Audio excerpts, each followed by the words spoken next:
ఓం విశ్వాని దేవ సవిత దురితాని పరాసువ యద్భద్రం తన్న ఆసువ. ఓం శాంతి శాంతి శాంతి.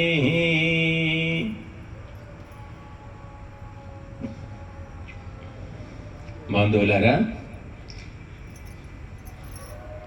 రుణానుబంధ రూపేణ పశుపత్ని సుతాలయాః రుణక్షయే క్షయం యాంతి కా తత్ర పరిదేవన.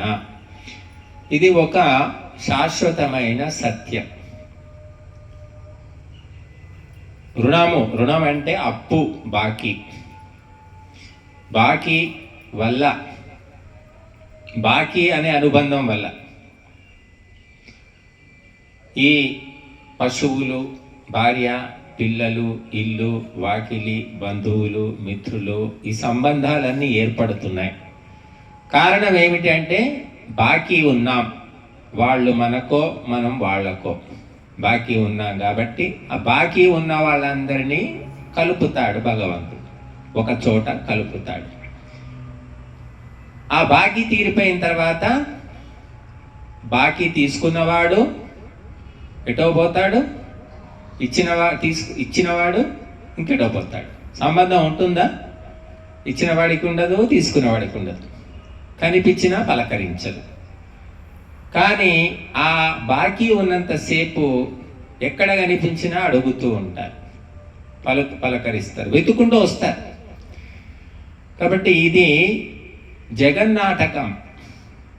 మన బాకీ బట్టి ఈ పాత్రలు నడుస్తున్నాయి, ఈ జన్మలు వస్తున్నాయి అనే సత్యాన్ని మనం తెలుసుకోవాలి. చాలామంది 25 ఏండ్లు, 30 ఏండ్లు, ఇప్పుడైతే 30-35 ఏండ్లకు పెళ్లి చేసుకుంటున్నారు. ఒకప్పుడు అంటే 20 ఏండ్ల లోపే అయిపోయేది. ఆడవాళ్ళకైతే 15 ఏండ్ల లోపే అయిపోయేది. మరి 20 ఏండ్లు, ఇప్పుడు 35 ఏండ్లకు పెళ్లి చేసుకున్నా కూడా వాడికి సంతానం పెరిగి పెద్ద కావడానికి 20 ఏండ్లు పడుతుంది, అంటే 55 ఏండ్లు పడుతుంది. ఆ పుట్టిన పిల్లవాడిని తనదిగా భావిస్తాడు. ఆ భార్య ఎక్కడో పుడుతుంది, ఎక్కడో పెరుగుతుంది, ఏ ఇంట్లోనో ఎక్కడి నుంచో వస్తుంది, ఆమెను కూడా తనదిగా భావిస్తాడు. అంతకుముందు లేనప్పుడు బతికాడా అంటే బతికాడు, వచ్చిన తర్వాత మాత్రం భార్యను వదలలేడు, భర్తను కూడా భార్య వదలలేదు. ఇవన్నీ కూడా మోహము అని అంటారు. మోహము పెంచుకోవడం వల్ల మంచి ఉంది, చెడు ఉంది. ఒక తల్లికి బిడ్డ మీద మోహం ఉంటే ఆ బిడ్డను పెంచి పెద్ద చేస్తుంది. మోహం లేదనుకోండి, వదిలేసిపోతుంది. ఈ ప్రపంచంలో మోహము లేని వాళ్ళు చాలా తక్కువ మంది కనిపిస్తారు. అందరికీ మోహం ఉంటుంది. పిల్లవాడు కూడా తల్లి కోసం వెంపర్లాడుతాడు, ఎందుకంటే తన అవసరాలు తీరుస్తుందని తెలుసు కాబట్టి. అదే పిల్లవాడు 15 ఏళ్ళు అయిన తర్వాత దూరం అయిపోతాడు, చాలా తక్కువగా తల్లితో సంబంధం కలిగి ఉంటాడు. ఇంకా 30 ఏళ్ళకు వచ్చాక తల్లితో అవసరం లేదని తెలుసు కాబట్టి ఏదో పలకరిస్తూ ఉంటాడు. కాబట్టి అవసరాన్ని బట్టి తల్లి, కొడుకు, భార్య, భర్త, ఇవన్నీ సంబంధాలు అవసరాన్ని బట్టే.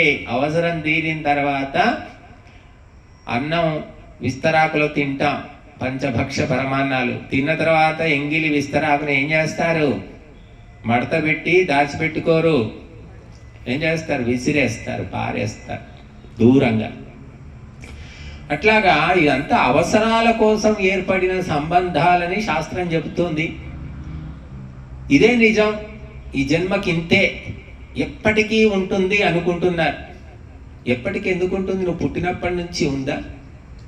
చివరిదాకా ఉండడానికి పుట్టినప్పుడు భార్య ఉందా? పుట్టగానే భార్య ఉందా? కొడుకున్నాడా? ఎవరున్నారు? తల్లిదండ్రి ఉన్నారు, వాళ్ళు మధ్యలోనే పోతున్నారు. ఈ మధ్యలో వచ్చిన మొదటి నుంచి ఉన్న వాళ్ళు మధ్యలో పోతున్నారు. మధ్యలో వచ్చిన వాళ్ళు చివరి దాకా ఎలా ఉంటారు? ఆలోచించట్లేదు ఎవరు. నా కొడుకు, నా కొడుకు, నా కోడలు, నా మనవడు.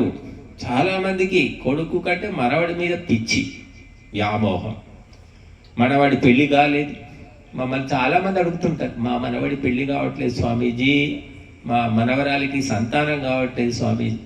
వాళ్ళకు కాకపోతే వాళ్ళు ఏడుస్తారు, వాళ్ళు తిప్పలు పడతారు, నీకెందుకయ్యా అంటే కూడా వినరు వాళ్ళు. అంత మోహం అంటారు దాన్ని. వీడు చేసేది లేదు, వీడు చెప్తే వాళ్ళు విని చావరు, కానీ వీడికి పట్టింపు, అది మోహం.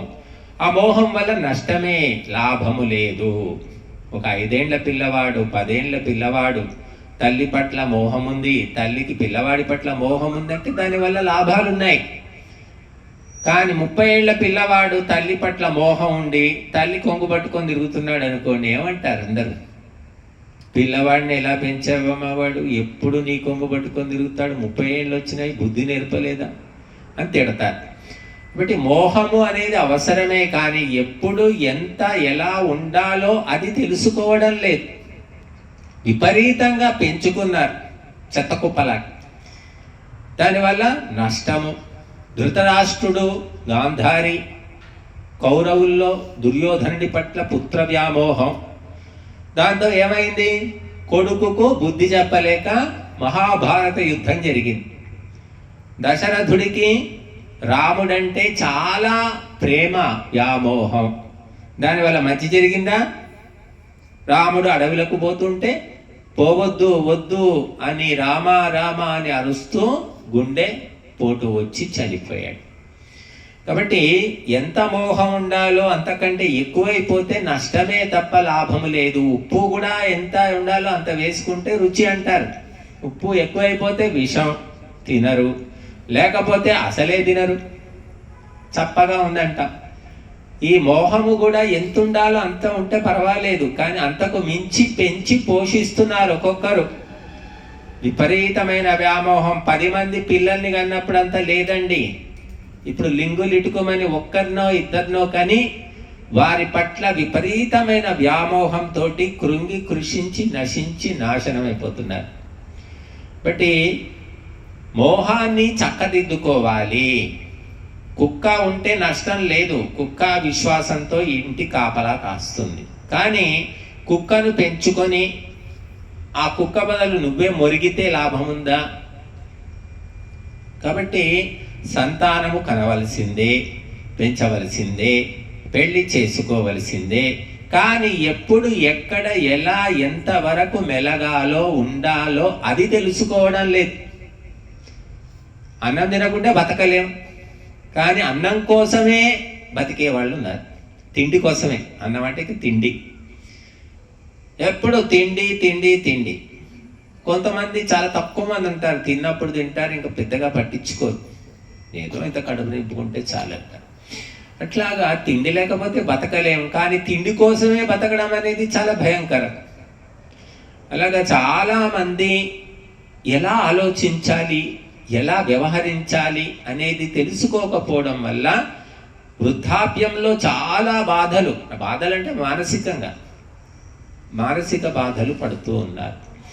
బట్టి ఎవరితో ఎంత అవసరం ఉంటుందో అంతవరకే సంబంధాలు ఉంచుకుంటారు. ఎవరైనా అవసరం తీరిపోయిన తర్వాత కూడా పలకరిస్తే, పట్టించుకుంటే వాళ్ళు గొప్పవాళ్ళు, చాలా తక్కువగా ఉంటారు. కాబట్టి మీరందరూ కూడా మరి ఇక్కడ వృద్ధాశ్రమం చాలా ప్రశాంతమైన వాతావరణం. మన మనసుల్లో శాంతి ఉందో లేదో కానీ ఈ వాతావరణం అయితే శాంతిగా ఉంది. ఏ చప్పుడు లేదు, ఏ కాలుష్యం లేదు, ఎవ్వరు వచ్చి మిమ్మల్ని ఇబ్బంది పెట్టేవాళ్ళు లేరు. చక్కగా ఒక అడవిలో తపస్సు చేసుకుంటున్నట్టుగా చేసుకోవచ్చు. కాబట్టి ఇది అదృష్టము, ఇది భాగ్యము అనుకునే వారికి అది అదృష్టమే. అది లేని వాళ్ళకి ఏమిటిది? ఇక్కడ ఎవ్వడు పలకరించరు, బిక్కుమనుకుంటూ బతకాలి, నాకు దిక్కు లేని వాడిలాగా ఇక్కడ తెచ్చి పారేశారు అనుకుంటే దుఃఖము. కాబట్టి మన ఆలోచనను బట్టి సుఖము దుఃఖము ఉంటాయి. కాబట్టి ఈ అనుబంధాలు అనురాగాలు మొదటి నుంచి లేవు, మధ్యలోనే వచ్చాయి కాబట్టి మధ్యలోనే పోతూ ఉంటాయి. ఇది సహజము అని తెలుసుకోవాలి. మనం బస్సు ఎక్కుతాం, బస్సు ఎక్కామంటే దిగుతామనే తెలివి కూడా ఉండాలి. బస్సు ఎక్కాము అంటే ఎప్పటికీ బస్సులోనే ఉంటామని అనుకుంటే వాడికంటే తెలివి తక్కువ వాడు ఉండడు. బస్సు ఎక్కామంటే దిగాల్సిందే. అలాగా జీవితం లోపల ఒక్కొక్కరు ఒక్కొక్క పాత్ర ప్రవేశిస్తూ ఉంటుంది. ఒక్కొక్క పాత్ర నాటకంలో ఒక్కొక్క పాత్ర స్టేజ్ ఎక్కుతూ ఉంటుంది, దిగుతూ ఉంటుంది. అలాగా ఒక్కొక్క సందర్భంలో ఒక్కొక్క రకంగా మరి ఒక్కొక్క వ్యక్తులు వస్తూ ఉంటారు. కాబట్టి అది తెలుసుకొని ఈ రాకపోకలతోటి ఇబ్బంది పడకుండా, వ్యామోహం అనేది పెట్టుకోకుండా జీవితాన్ని గడిపేయాలి. అదే మనిషి జీవితం యొక్క పరమార్థం. అలా తెలివిగా ఆలోచించాలి అంటే ఈ రాకపోకలు ఉన్నటువంటి వ్యక్తులతో కాకుండా ఎప్పటికీ శాశ్వతంగా ఉండే పరమాత్మ తత్వాన్ని తెలుసుకోవాలి. ఆ పరమాత్మ తత్వంతో సంబంధం కలిగి ఉండాలి. ఆ పరమాత్మ తత్వము తెలుసుకుంటున్న కొద్దీ ఈ వ్యామోహాలు తగ్గిపోతాయి. అందుకే చిన్నప్పటి నుంచి మరి అటువంటి వాతావరణం ఉండడం అదృష్టం. తల్లిదండ్రులు మంచి వాళ్ళు అయితే చిన్నప్పటి నుంచి మంచి అలవాట్లు నేర్పిస్తారు, లేకపోతే లేదు, మన కర్మ. కాబట్టి వృద్ధాప్యంలో ఈ చింత అనేది పెట్టుకోకుండా ఆ చింతను భగవంతుని మీద, మోక్షం మీద, పుణ్యం మీద, సాధన మీద పెట్టుకుంటే బాగుంటుంది. కాబట్టి వ్యక్తులు ఎవరు వచ్చినా ఎవరు రాకపోయినా ఆగేది ఏదీ లేదు. కనుక ఎవరొచ్చినా కాసేపు వచ్చి చూచిపోతారు. 24 గంటలు పట్టుకొని ఎవరు ఎక్కడా ఉండరు. ఇప్పుడు 24 గంటలు వెంట ఉండేది భగవంతుడే అని తెలుసుకొని మనసులోంచి ఎప్పుడైతే ఈ చెత్త తీసేస్తామో చాలా శక్తి వస్తుంది, చాలా ధైర్యం వస్తుంది. ఇంకా చెత్త పెట్టుకొని కూర్చొని అయ్యో అది ఇలా ఇది అలా అనుకుంటూ ఉంటే ఇంకా కృంగిపోతారు.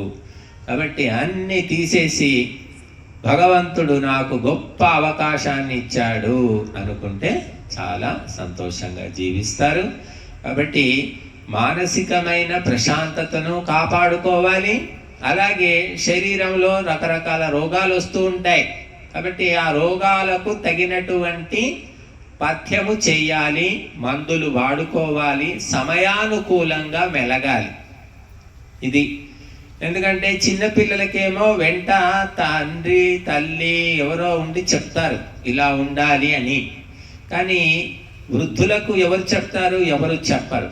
నువ్వు ఈ టైంలో మందులు వేసుకోవాలి, ఇది తినకూడదు, అది మానేసేయాలి, అలా ఉండకూడదు, ఇలా ఎవరు చెప్పరు.